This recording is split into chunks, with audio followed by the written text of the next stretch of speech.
and welcome to another session on Spectrum. So we'll begin the poem No Men Are Foreign by James Kirkup. Okay, but before we begin again, let me start with a quotation from Socrates, the famous quotation from Socrates. I am a citizen not of Athens or Greece, but of the world. Socrates. James Kirkup's No Men Are Foreign. Remember, no men are strange, no countries foreign. Beneath all uniforms, a single body breathes like ours. The land our brothers walk upon is earth like this, in which we all shall lie. They too, aware of sun and air and water, are fed by peaceful harvests, by wars long wintered, starved. Their hands are ours, and in their lines we read a labor not different from our own. Remember, they have eyes like ours, they wake or sleep, and strength that can be won by love. In every land is common life that all can recognize and understand. Let us remember, whenever we are told to hate our brothers, it is ourselves that we shall dispossess, betray, condemn. Remember, we who take arms against each other, it is the human earth that we defile. Our hells of fire and dust outrage the innocence of air that is everywhere our own. Remember, no men are foreign and no countries strange. So it's a beautiful poem which is set in the backdrops of the two world wars, or which is set in the backdrop of the Second World War, to be very precise. Now, have you ever thought of some people as strange or other countries as foreign?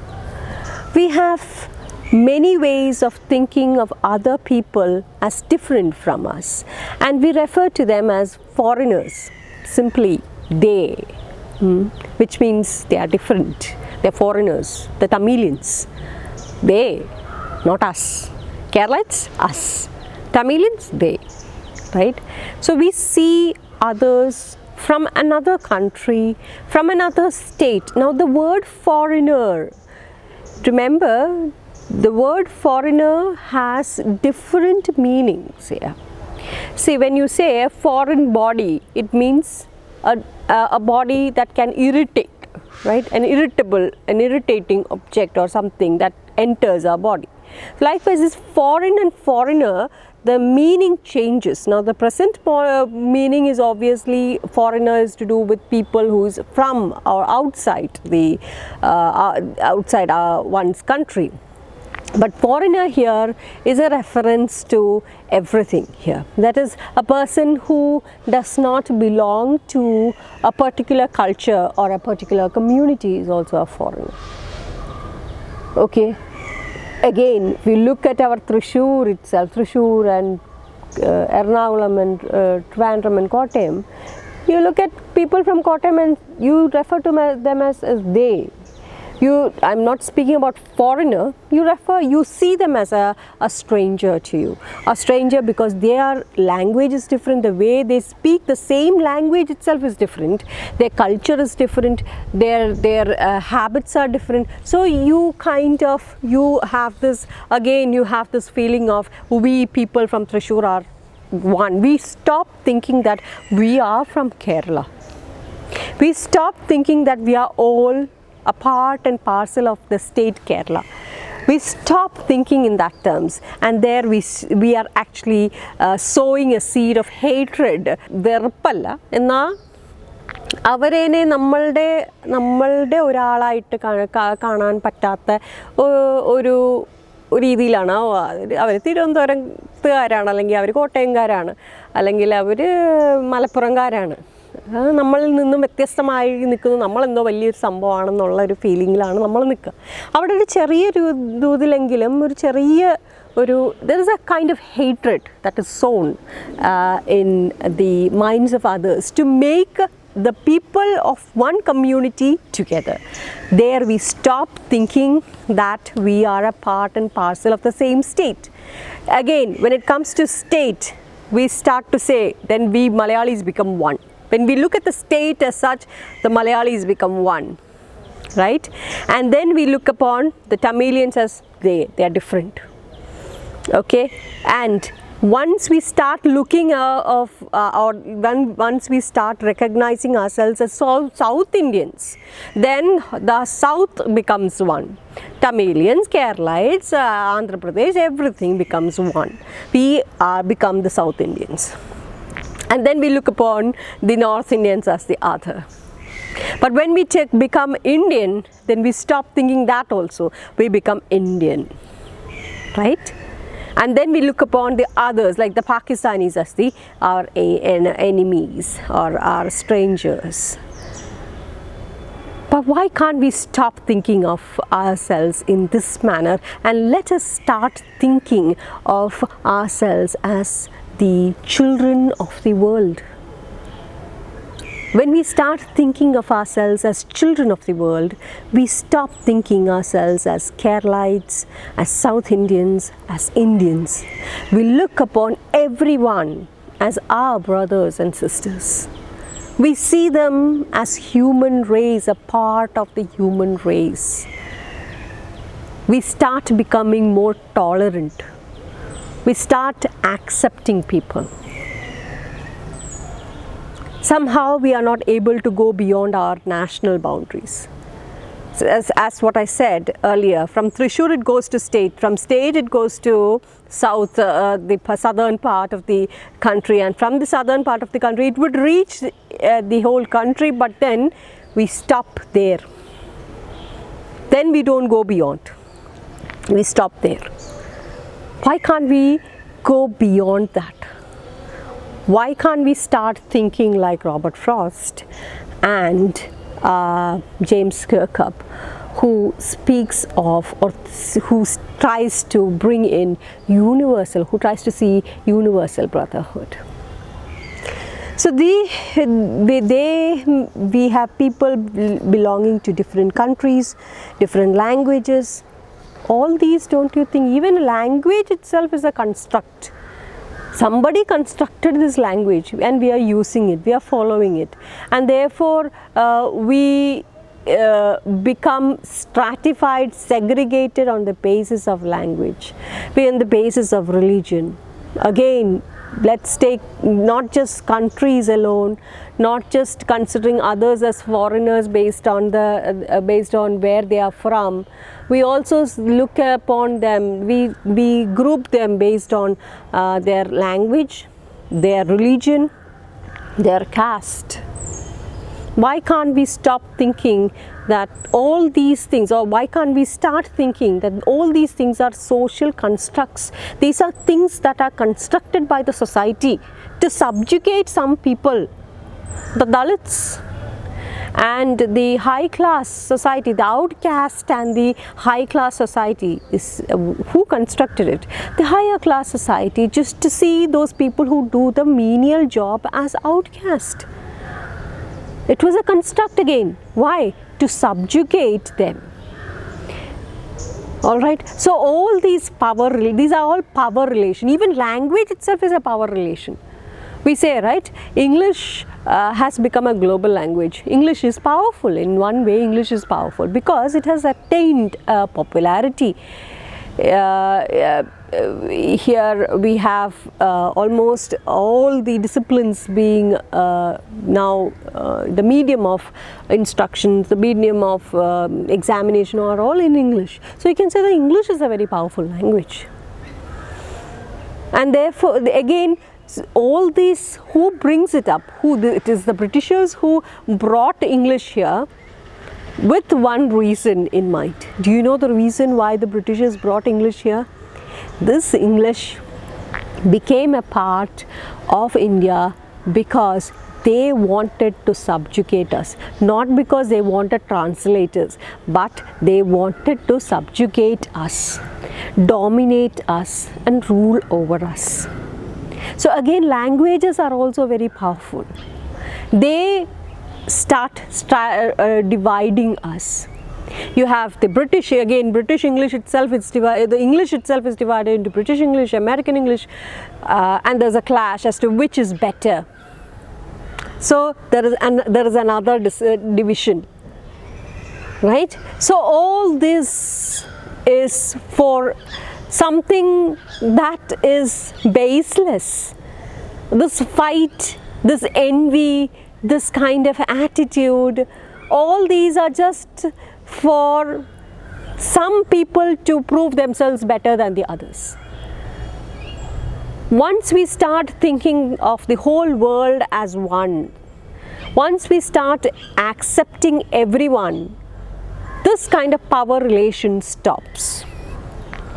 Once we agree, or once we see, or once we start to respect one another, respect one's religion, respect one's caste, language, we stop being foreign. We stop being foreigners. Everyone becomes a part of this world. We become the citizen of the world, like Socrates said. I am not a citizen, or I am a citizen not of Athens or Greece, but of the world. That's what Socrates said. So why can't we also start thinking of it in that manner? We belong to the world. So let's begin the first one. Remember, no men are strange, no country is foreign.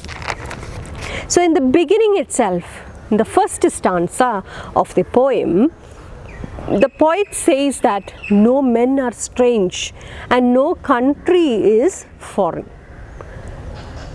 As long as we start looking upon others as we look upon ourselves, നമ്മളെ പോലെ തന്നെ മറ്റുള്ളവരെയും consider ചെയ്യുമ്പോൾ ഒരാളും സ്ട്രേഞ്ചറായി മാറുന്നില്ല, ഒരാളും foreigner ആവുന്നില്ല.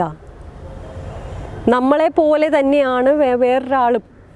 അതിപ്പോൾ ഇന്ത്യയിലുള്ള ആളായാലും ശരി, പാകിസ്ഥാനിലുള്ള ആളായാലും ശരി, ചൈനക്കാരനായാലും ശരി, അമേരിക്കക്കാരനായാലും ശരി, ആരായാലും നമ്മൾ അങ്ങോട്ടും ഇങ്ങോട്ടും മനുഷ്യർ എന്നുള്ള ആ ഒരു ലെൻസിലൂടെ നോക്കിക്കഴിഞ്ഞു കഴിഞ്ഞാൽ we will start to find that there is no wall. Suddenly the wall breaks, the boundary breaks, and we look upon each other as brothers and sisters of the world.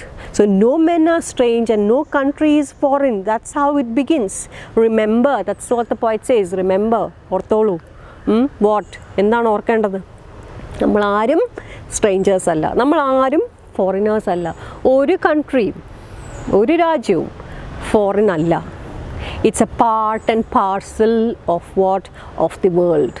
ഭൂമിയുടെ ഒരു ഭാഗമാണ് നമ്മളെല്ലാവരും, എല്ലാ കൺട്രിയും. അത് റിക്കഗ്നൈസ് ചെയ്ത് കഴിഞ്ഞാൽ then we stop becoming foreigners, we stop looking at each other as strangers. So he uses a very serious tone here. He is not simply saying anything, or he's not just briefly generally speaking about the war. He is speaking or using a very serious tone, and he reiterates that all people are equal. He reiterates, or he repeats again and again, that all people are equal under the sky, for everyone breathes like everyone else. Remember, that's what how he starts. Look at the poem. Remember. അപ്പോൾ അവിടെ തന്നെ ഒരു serious ടോണാണ്, പോയിറ്റിൻ്റെ tone വളരെ serious ആയിട്ടുള്ള ഒരു കാര്യം പറയുമ്പോൾ ഉള്ള ആ ഒരു സീരിയസ് ടോൺ തന്നെയാണ്.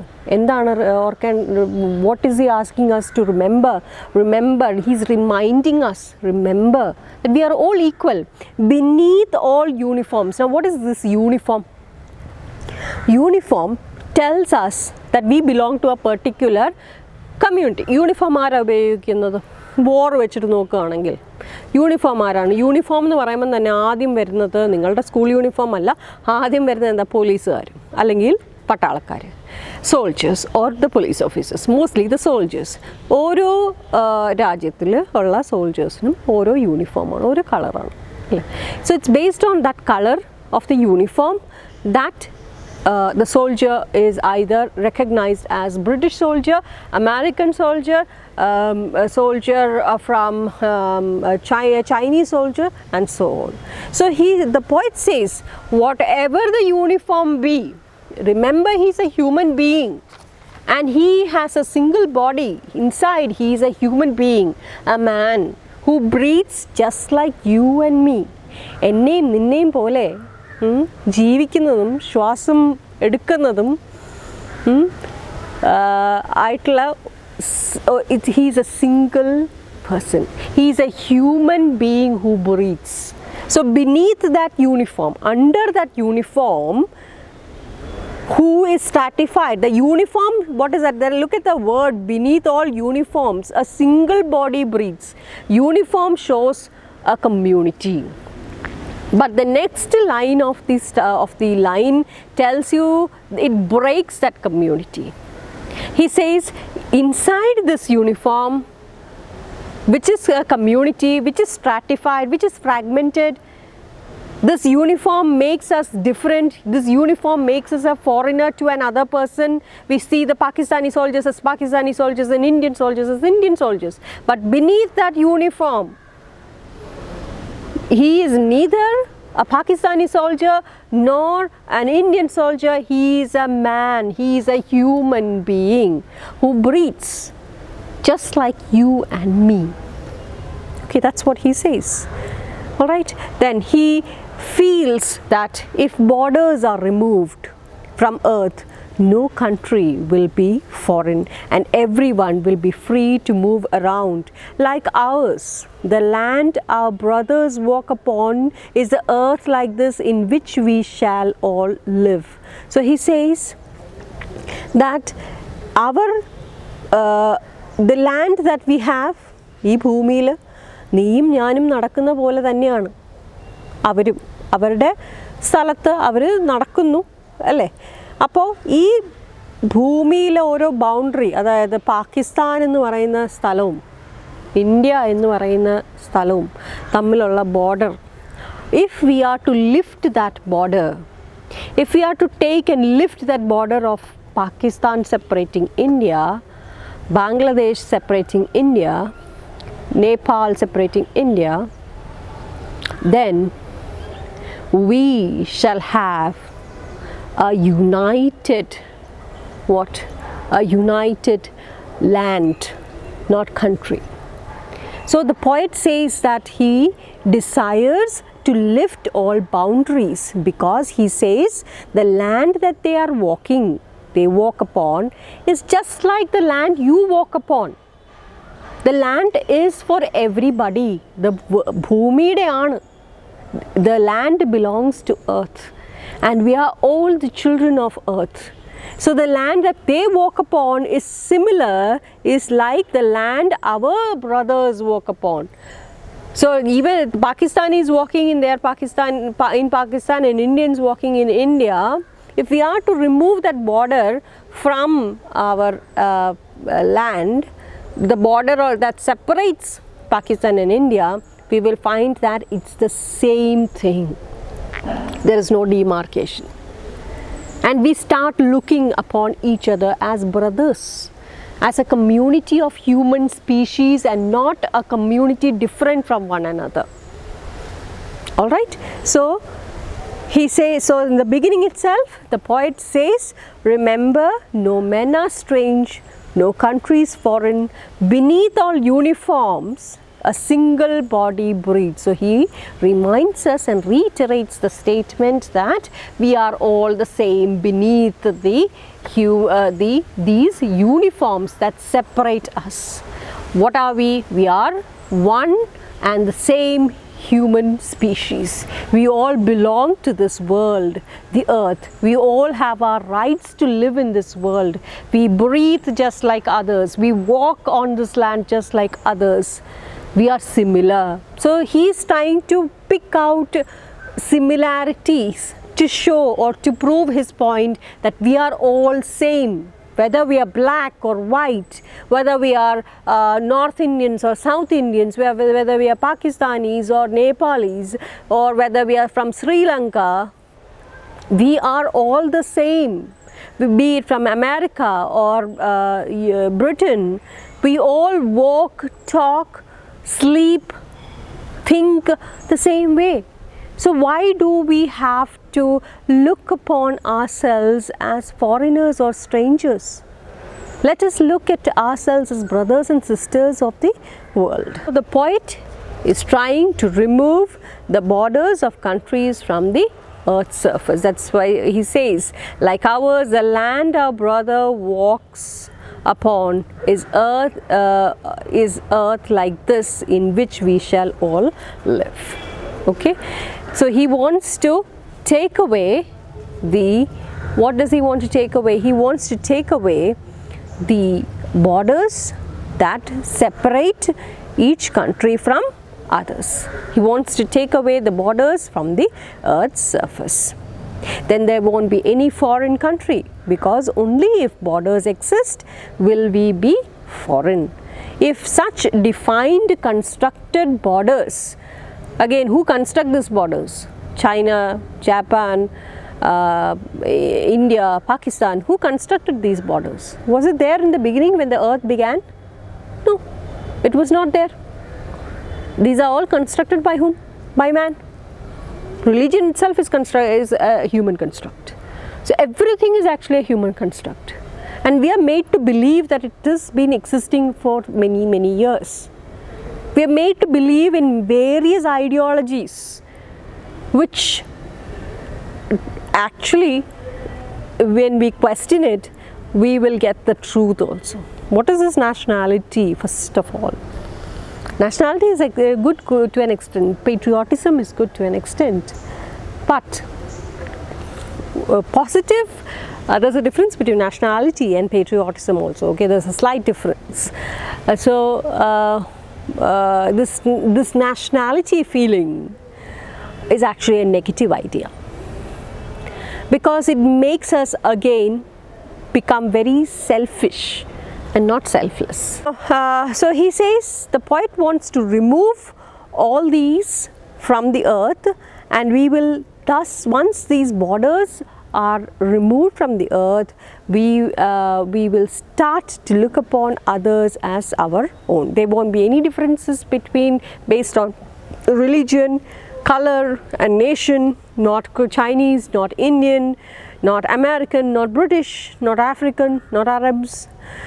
Nothing, but we will call ourselves brothers and sisters of human race, of earth, our mother.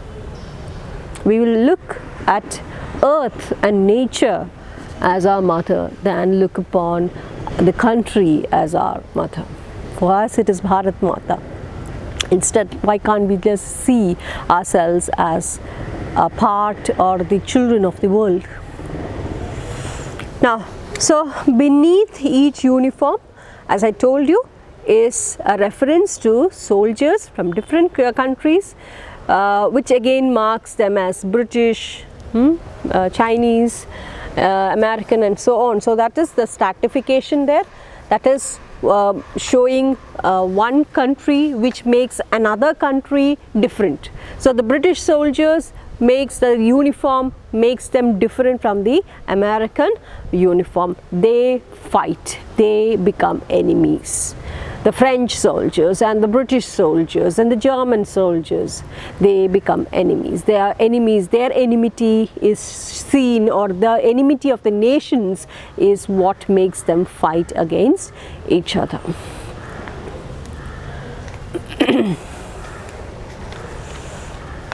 Edwin. They too are aware of sun and air and water, are fed by peaceful harvests, by war's long winter starved. So remember, no men are strange, no country is foreign. Beneath all uniforms a single body breathes.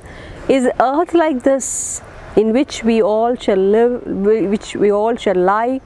They too aware of sun and air and water, are fed by peaceful harvests, by war's long winter starved. So here again the poet refers to the similarities between the people between the people he belongs to, that is one country, and the country that is different from the poet's country. So he's trying to show the difference between two countries here, and the difference between the two countries and the similarities that the people of these two countries have. He says that they too are aware of the sun, air and water which are common to earth, to everyone on earth, right? We also have the sun, they also have the sun. The air that we breathe is universal. It is not just pertaining to India alone. It is not pertaining to Pakistan alone. It is something universal, right? Their nature has given them plenty, just like it has for the poet and his country where he dwells. So he says God has given an equal share to everyone in this world. Every countries that you call them countries, he says, even in the country that I dwell, that is the poet dwells, and in the country that others dwell, everybody has the same equal share of air, equal share of water, equal share of earth's natural resources. God has given everybody the same. There is no differentiation here. Now look at the next line. They are fed by peaceful harvests, by war's long winter starved. Now what does that mean? It means, now he comes to the most important theme of the poem. His protest against the Second World War and its chaotic experiences that the whole world faced. He says that when there is no war, this is an anti-war poem, okay? So when there is no war, we are all engaged in farming. We do agriculture. Remember when we stopped in the last video, I told you that James, he was into agriculture. He worked as an agricultural laborer, and therefore you will find references of agriculture in his poem also. See, he says, when we do not have war, we are all engaged in farming. So again, farming, the word farming is metaphorical. Agriculture becomes metaphorical. He is speaking about something more than agriculture, something more than farming. So when we live, that is, we live a comfortable life, we live, we eat, we are peaceful, we are happy, where there is prosperity. So agriculture, farming, feeding people, right? Farming is what? Food, feeding people, livelihood. At the same time, it is feeding millions of mouths, right? So likewise, agriculture is a reference to prosperity. Agriculture, that's what we have. Our Onam itself is a harvest festival. Pongal, Onam, all these are harvest festival. Now why do we celebrate these harvest festival? Because that shows prosperity, that shows happiness. So likewise, when there is no war, there is a lot, the whole country, everyone in the all over the world, they are engaged in farming. So the poet says that when there is no war, people are happy. There is prosperity. There is a lot of farming and agriculture that happens. So when there is this farming is metaphorical, agriculture and farming is metaphorical. It actually denotes prosperity, happiness and peace. So when there is no war, people are happy, people are prosperous. So it is not just to do with one country or the country in which the poet dwells alone, it is something universal. So when there is no war, the whole world is happy, the world progresses, there is prosperity everywhere in every nook and corner of the world. Okay, there is happiness, people are happy. So in a war, if you look at the war-torn countries, like if you look at Israel, Palestine, there is war all the time. People are unhappy. The Pakistan, the border, our border, Pakistan, India, We are always in a fear, a state of fear, that whether people will encroach. So if these boundaries are lifted, then there won't be any wars. These boundaries are the ones that make people hate each other, that we look upon others as foreigners or strangers, we view them as our enemies. If these borders or boundaries are taken away, we become one species of the world, and we look upon each other as our own. We don't have to live in fear. There is happiness, there is no war. So he gives in the next line, are fed by peaceful harvest. So they too are aware of sun and air and water, are fed by peaceful harvest. Then what is the next line? By war's long winter starved. So the next, it's an antithesis. So you have the next next half of the line telling us that when there is war, war is likened to which one? War is likened to winter, whereas when there is no war, that period is likened to harvest. So when does harvest happen? Spring season. Right? So you have the spring season in the first half, and that is the harvest season, and then you have winter in the second half of the line, and winter is likened to war. In winter nothing grows, there is poverty, people sleep. Sleep is death. Another meaning to sleep is death, eternal death. So there is destruction, the whole world is sleeping under the snow. It is cold, it is bitter. So terrible times is represented by winter. So when there is winter or when there is war, during war, what happens? Like in winter, we starve. So people of other countries also has the same problem. They also face the same problem. So in wars, during the wars, everyone starves. The countries, all the whole world is drained of its resources, and they starve. People starve to death, just like in the winter season. So we have the symbolic meaning of peace and war. Harvest is a symbol of peace through farmer who does farming to feed himself and others around him. The poet speaks of prosperity and harvest, not just of livelihood and basic necessities, but of everything in general. During harvest, during the spring of life, no war, peace alone. So when there is peace and prosperity and the spring time of life, people grow and live in harmony. Life is secure, there is no pain, people are employed, poverty is not there, or there is no poverty to affect them. No lives are unnecessarily lost, no innocent lives are unnecessarily lost. There is prosperity not just in human growth alone, but there's art, literature, everywhere you can see prosperity. So everywhere you look around, when there is no war, there is peace, there is prosperity. Okay, but when there is a war, it is likened to that of winter that covers everything.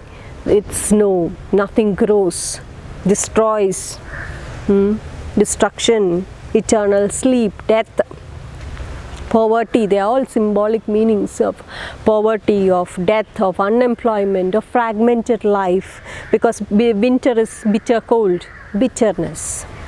Okay, abused life. War destroys, it displaces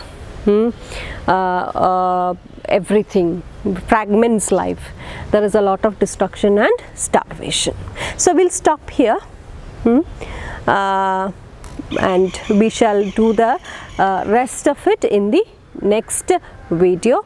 All you have to do remember is, the poet is telling us that this war and a world without war and a world which is affected by war is not just common to a particular country, it is common to everyone. Everyone, the whole world, he is speaking about everyone, the whole world in general, how the world, the people are affected by war, the people of the world are affected by war, and when there is no war, the whole world is happy, there is peace and prosperity everywhere, not just to a particular country, but it is applicable to everyone in general.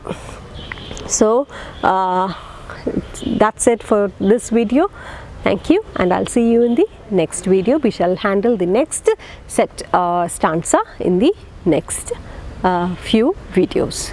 So thank you, and keep safe.